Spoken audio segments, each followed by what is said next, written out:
Hola, bienvenidos al capítulo 4 del podcast de The Good Logopeda. Hoy hablaremos del trabajo de fin de grado. Pero antes de nada, mi nombre es Adelaida y en redes sociales puedes encontrarme con el nombre de @TheGoodLogopeda. Estamos en Instagram, TikTok, Spotify y YouTube. Y te recomiendo que me sigas para que no te pierdas nada.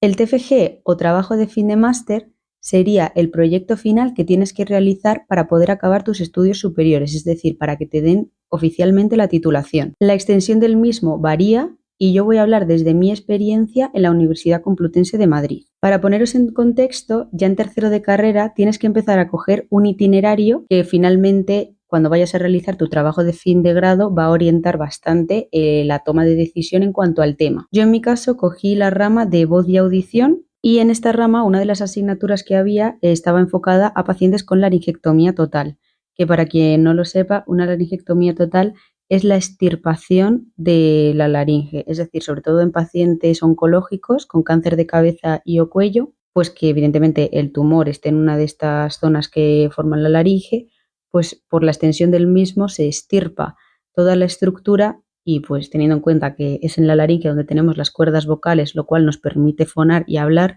estos pacientes pierden esa capacidad. Entonces la recuperación sería o una neoglotis natural o artificial. Natural sería a través del esfínter esofágico superior, es decir, una voz erigmofónica, la típica conocida como voz de eructos, y la artificial sería a través de una prótesis fonatoria. De estas dos opciones, lo común es pensar que pues, la mejor solución será la prótesis fonatoria, que eso se pone y directamente ya puedes hablar, pero al ser un cuerpo extraño que te están introduciendo, esto también tiene una serie de inconvenientes, vamos a decir, y es por eso que mi TFG fue sobre el riesgo de fuga transhiperiprotésica en pacientes con prótesis fonatoria tras una laringectomía total. Para que se entienda mejor, os voy a poner esta imagen para que vosotros entendáis que al final la prótesis fonatoria lo que está haciendo es que permite que el aire de los pulmones a través de la tráquea conecte con el esófago y de ahí vaya hacia la boca, es decir, ascienda hacia la boca y ya para poder articular, entre comillas, de forma habitual. El inconveniente, por así decir, es que al final estás creando una conexión entre el sistema digestivo, es decir, el esófago,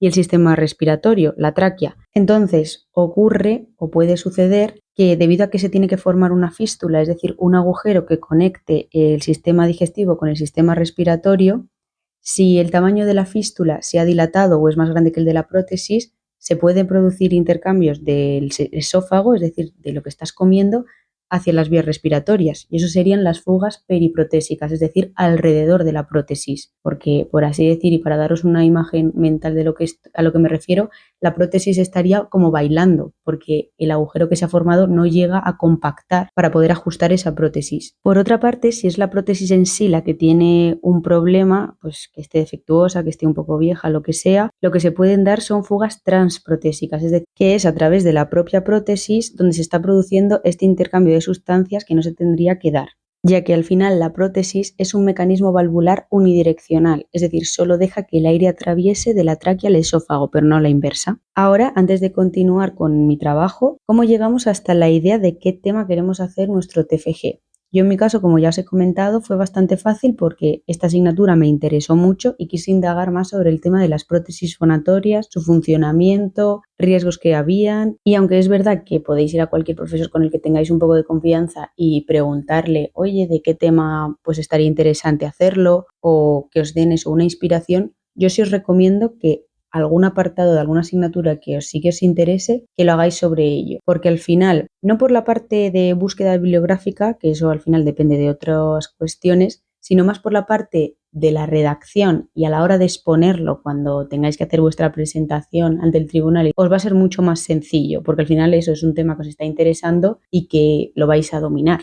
Otra opción puede ser que tengáis en cuenta los casos clínicos que habéis visto durante vuestras prácticas, tanto de tercero como de cuarto, si en cuarto las estáis haciendo en el primer cuatrimestre, y que de ahí saquéis una idea de alguna patología que os haya interesado y que no tengáis mucha idea, o algún método, alguna técnica, lo que hayáis visto que os haya podido interesar y que a lo mejor veis que os falte profundidad sobre ello. Una vez escogido el tema, vendría el saber quién va a ser tu tutor.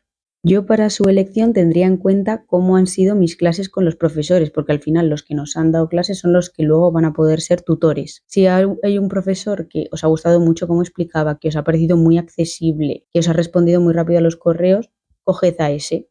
porque al final el TFG es, vamos a decir, aunque sea un proyecto tuyo personal, necesitas una orientación constante de tu tutora o tu tutor del TFG. Entonces, si es una persona que no contesta, que tarda 80.000 años, que ha tardado esos 80.000 años para contestar en trabajos grupales o para una tutoría o para lo que sea, pues yo a esa persona no os la recomendaría porque lo único que va a conseguir es poneros de los nervios porque vais a ver que no se está contestando, que no estáis avanzando y que la fecha para entregar se acerca. Conseguidos tanto el tema como el tutor, ahora vendría qué apartados tienes que incorporar en tu TFG. Yo tengo aquí mi índice y tengo incluidos el resumen y el abstract, que sería el resumen pero en inglés, la introducción, la metodología, los resultados, la discusión, conclusiones y luego ya los anexos y referencias bibliográficas. No recuerdo, supongo que nos lo darían, una guía o algún documento donde pone qué apartados tienes que incluir en tu trabajo, pero bueno, básicamente suelen ser los mismos. En la introducción, al final, lo que tienes que incluir es un poco ese marco teórico de explicar de forma general pues los conceptos básicos de tu trabajo, ¿no? En mi caso, la definición de laringectomía total, la definición de prótesis fonatoria, de fístula, cómo es el procedimiento, todo lo que os he explicado antes, básicamente. Y también decir, pues eso, las técnicas de rehabilitación que existen, qué desventajas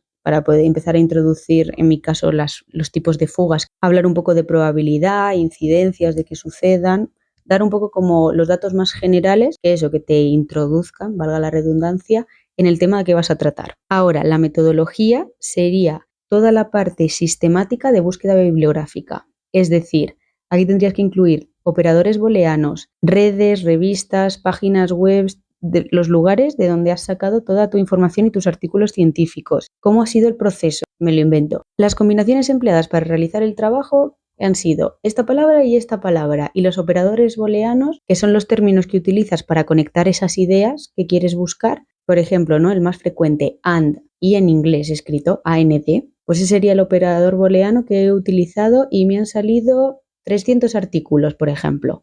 De estos 300 artículos he puesto los filtros, que sean de menos de 5 años, que sea una revisión sistemática, que sea lo que sea, y se me han quedado en 60 artículos. De estos 60 artículos he eliminado 10 porque no hablaban del tema concreto al que me estoy refiriendo. Y entonces se me han quedado en 50. Y así explicar de forma, vamos a decir, bonita, cuál ha sido tu proceso de descarte hasta llegar al número de artículos con los que te has quedado para realizar tu trabajo base. Y en este apartado es donde tienes que incorporar tu diagrama de flujo. Pues es exactamente lo mismo que te acabo de contar redactado en cuanto a la metodología, pero en un esquemita. Es decir, tú pones ahí cuáles son las combinaciones de las palabras con los operadores booleanos y vas desglosándolo con flechas tipo esquema de manera que quede más visual. Ahora, en la parte de resultados se tendría que poner cuáles son los resultados de cada uno de los artículos que hemos cogido. En mi caso, pues yo tuve que poner primero en formato APA cada uno de los artículos que había finalmente elegido y de ellos desglosar primero si hablaban de los dos tipos de fugas, peris y trans, si solo hablaban de una. Si solo hablaban de una, mencionar que evidentemente este resultado entre comillas está sesgado porque solo hablaban de un tipo. Si había porcentajes, ¿qué porcentajes había? ¿Qué tipo de paciente era? Si habían sido porque tenían radio, al ser pacientes oncológicos, si tenían radio o porque se habían tenido quimio. Es decir, meter también ahí en los resultados no solo los datos objetivos, sino las variables que afectan dichos resultados. Y luego, por último, en la discusión serían coger todos estos datos que he recogido en el apartado de resultados y ponerlos en común. Si fulanito de tal, este autor, dice que hay un riesgo del 80%, pero este otro habla del 70%. Pero claro, este habla del 70% por las variables que os he dicho antes, porque solo miró pacientes de radio, pero este habla del 80% porque miró de radio y de quimio. Y todo así. En la parte de discusión es eso, coger todos los artículos, ya no de forma, vamos a decir, exclusiva, hablando solo cada uno de lo que habla cada uno, sino que aquí ya se ponen todos en común y se comparan entre ellos. Y luego ya por último pues vendrían las conclusiones, que es básicamente hacer una recapitulación completa de todo lo que has hablado. En las conclusiones a mí me dijeron que eso, que no podías añadir nada que no estuviese ya en tu trabajo, eso es súper importante. Y luego ya pues todos los anexos que hayas mencionado pues en la parte de introducción o que hayas ido mencionando a lo largo del trabajo y que quieras incluir. Y ya lo ultimísimo, la bibliografía, que eso sí, 100% tiene que estar en formato APA. Yo os recomiendo que si no tenéis muy claro cuál es la normativa APA vigente, tanto para mencionarlo dentro de cada uno de los párrafos como luego en la parte de bibliografía, que utilicéis algún programa que ya existe. Yo, por ejemplo, uno que utilizo muchísimo es el Scrib, que se escribe SCRIB, que básicamente tú pones ahí la dirección de la página web o del artículo que estés utilizando y te lo pone ya él en formato APA, y ya solamente es copiar y pegar y ordenarlo alfabéticamente. Y haciendo un mini inciso a la parte de metodología, que me acabo de dar cuenta que no os he comentado antes, páginas web, así las más comunes o las más utilizadas, que tienen muchísimos artículos científicos que pueden ser de utilidad, son las bases de datos PubMed, Science Direct, Scielo o revistas científicas como el Viser o cualquier otra que vosotras también conozcáis. Haced también uso de vuestro carnet de estudiante, que la Complutense también tiene bastante biblioteca de artículos científicos. Haciendo la búsqueda a través de su página web, a lo mejor encontráis un artículo que os interese mucho y os lo pueden conseguir, o os dicen dónde se puede conseguir. O sea, hay bastantes lugares y bastantes formas de conseguir toda esta información y todos estos artículos científicos. Incluso vuestro propio tutor os puede orientar muchísimo mejor. Y con todo esto, ahora sí, despedirnos. Muchísimas gracias por haberos quedado a escuchar. Si tenéis cualquier duda o queréis saber más sobre mi TFG, decídmelo en comentarios y nos vemos en el próximo capítulo. ¡Adiós!